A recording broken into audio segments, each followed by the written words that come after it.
The prize itself was awarded to three researchers who were involved in different stages in the discovery and development of GFP. If we could we go through each one in turn, please, and discuss the key discoveries behind all of them? Yeah. So if we start at the person who actually discovered GFP in the first place.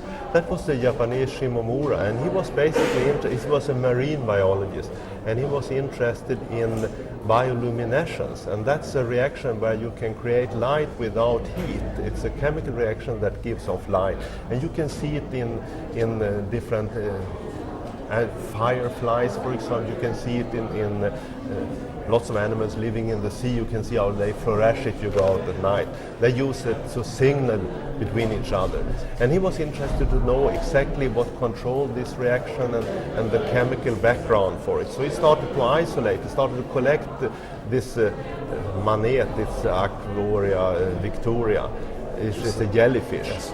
So he collected hundreds and hundreds of these jellyfish in the Friday harbor at the west coast of America.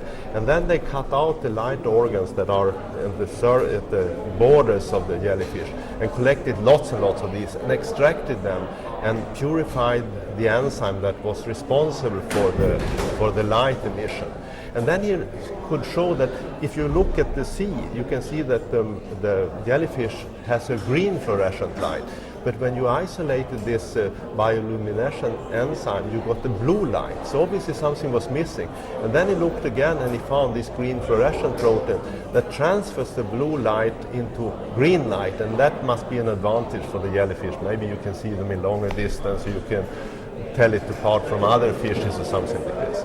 And then, so he really isolated the green fluorescent protein, made the amino acid sequence of it, and he also identified the chromophore, which is 3 amino acids inside sort of a barrel, and then formed the chromophore that makes a green fluorescent light when you irradiate it with blue light. So that was his part of it. So Professor Shimomura discovered the protein that glows in jellyfish. The next step